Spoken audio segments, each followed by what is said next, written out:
The Dream of a Ridiculous Man. By Fyodor Dostoyevsky. Translated Constance Garnett. I am a ridiculous person. Now they call me a madman. That would be a promotion if it were not that I remain as ridiculous in their eyes as before. But now I do not resent it.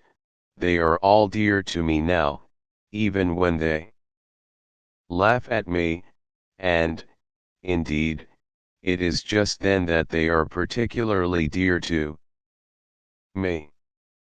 I could join in their laughter, not exactly at myself, but through affection for them, if I did not feel so sad as I look at them.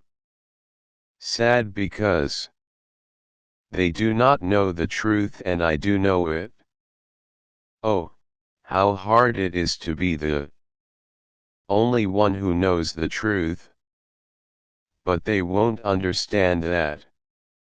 No, they won't understand it. In old days I used to be miserable at seeming ridiculous. Not seeming, but being. I have always been ridiculous, and I have known it, perhaps, from the hour I was born. Perhaps from the time I was 7 years old I knew I was ridiculous.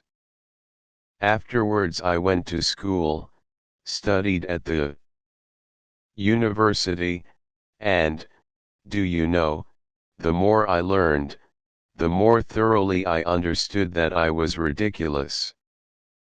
So that it seemed in the end as though all the sciences I studied at the university existed only to prove and make evident to me as I went more deeply into them that I was ridiculous.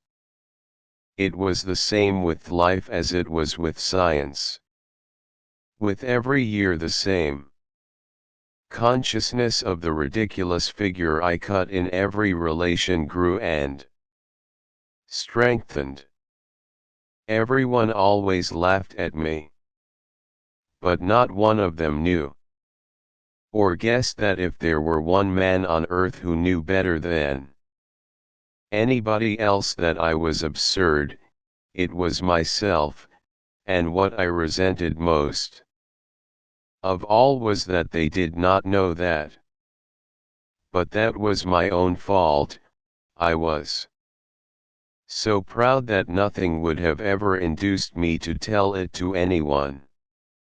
This pride grew in me with the years, and if it had happened that I allowed myself to confess to anyone that I was ridiculous, I believe that I should have blown out my brains the same evening.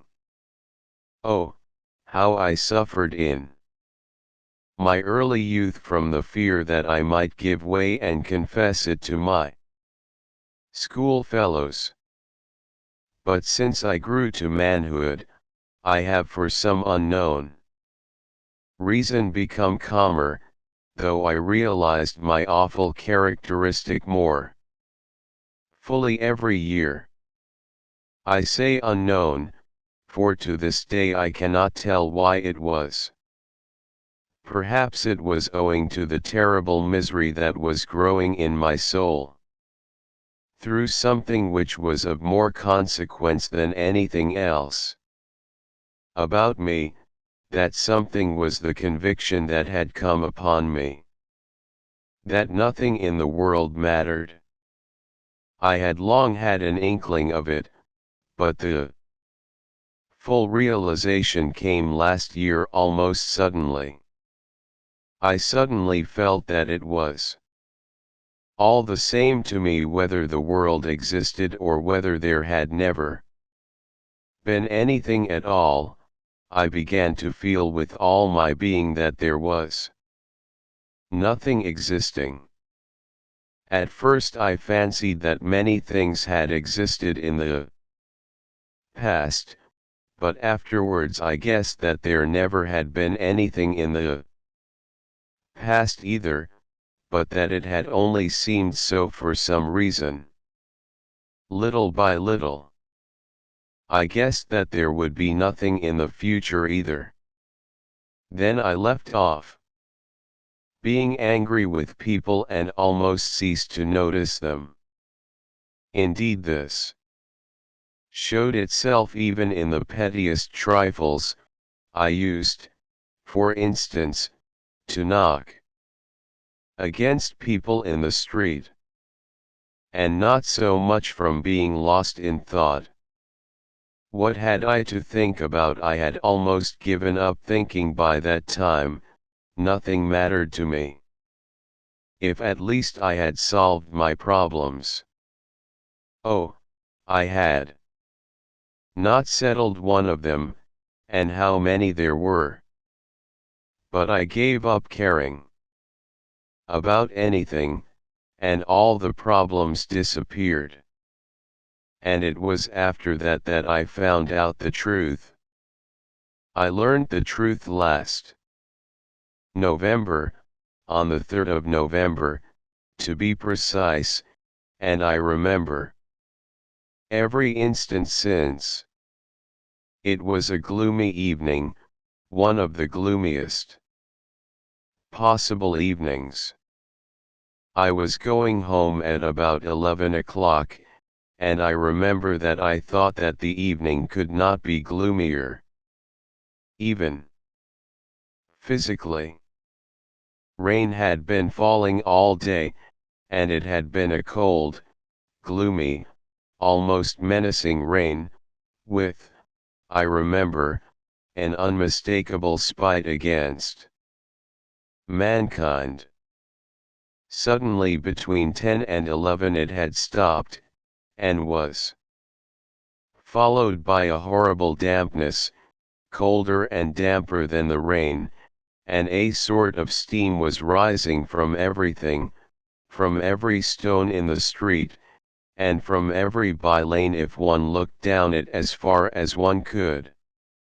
A thought suddenly occurred to me, that if all the street lamps had been put out it would have been less cheerless, that the gas made one's heart sadder because it lighted it all up.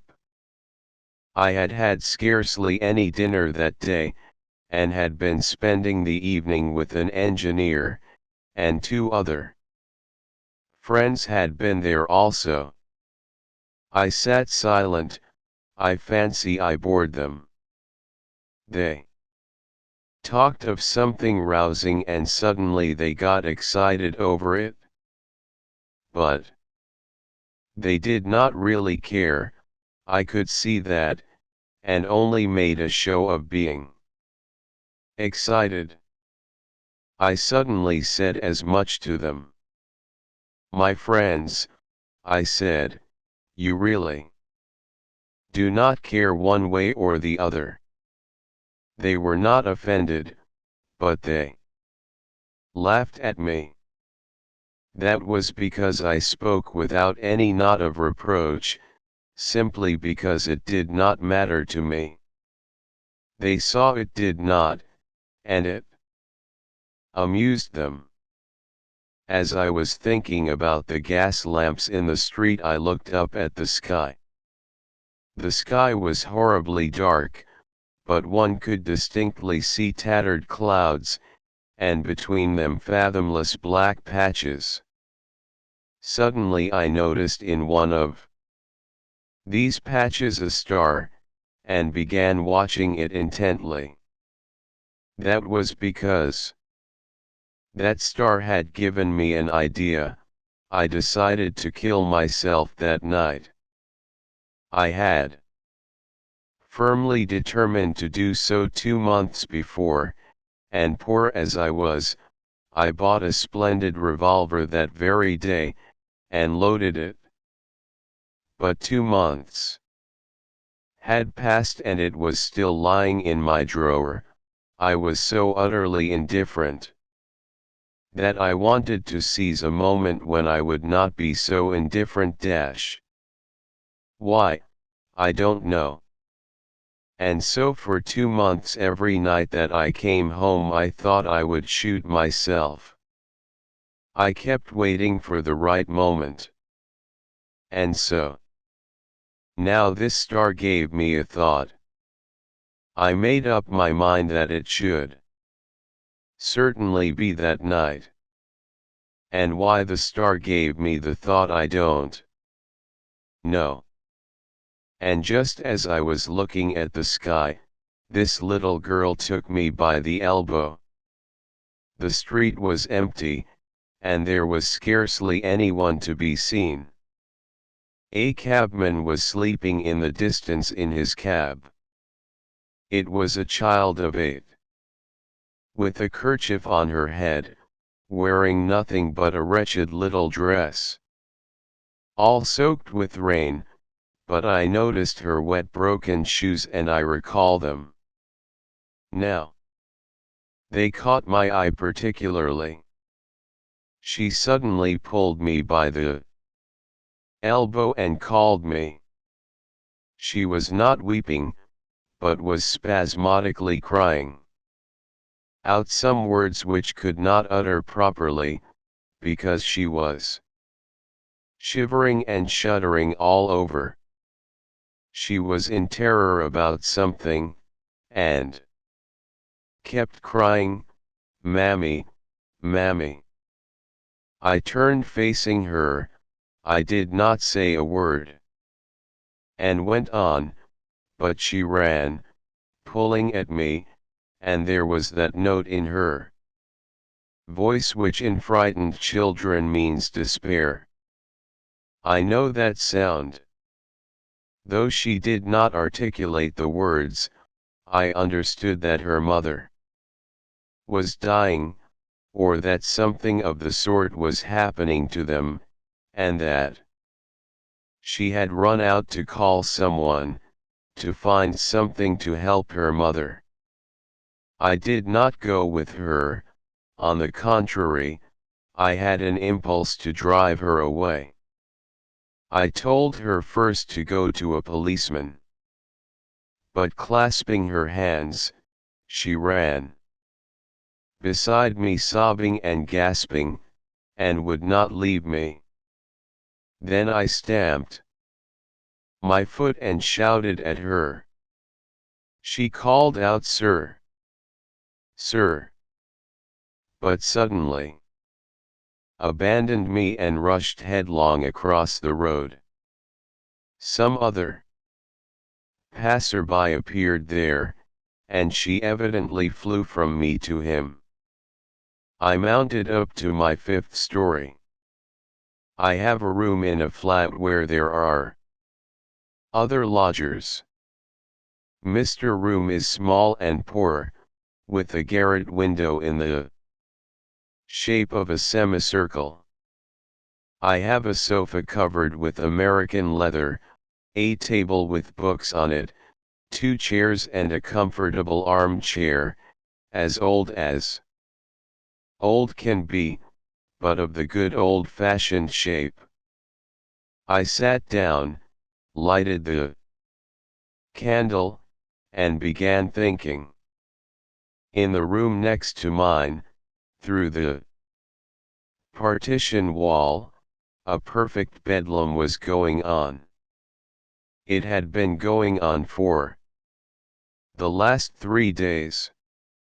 A retired captain lived there, and he had half a dozen visitors, gentlemen of doubtful reputation, drinking vodka, and playing stoss with old cards. The night before there had been a fight, and I know that 2 of them had been for a long time engaged in dragging each other about by the hair. The landlady wanted to complain, but she was in abject terror of the captain. There was only one other lodger in the flat, a thin little regimental lady, on a visit to Petersburg, with 3 little children who had been taken ill since they came into the lodgings. Both she and her children were in mortal fear of the captain, and lay trembling and crossing themselves all night, and the youngest child had a sort of fit from fright. That captain, I know for a fact, sometimes stops people in the Nevsky Prospect and begs. They won't take him into the service, but strange to say, that's why I am telling this, all this month that the captain has been here, his behavior has caused me no annoyance.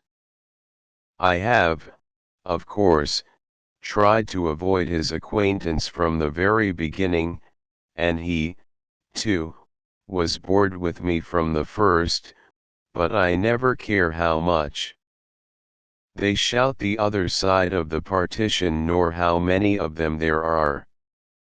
In there, I sit up all night and forget them so completely that I do not even hear them. I stay awake till daybreak, and have been going on like that for the last year. I sit up all night in my armchair at the table, doing nothing. I only read by day. I sit, don't even think, ideas of a sort wander through my mind, and I let them come and go as they will. A whole candle is burned every night. I sat down quietly at the table, took out the revolver and put it down before me. When I had put it down, I asked myself, I remember, is that so, and answered with complete conviction, it is. That is, I shall shoot myself. I knew that I should shoot myself that night for certain, but how much longer I should go on sitting. Thanks for being a part of Chronicles Corner. I hope you enjoyed the story. Don't forget to like, subscribe, and hit that bell icon for future updates. Goodbye.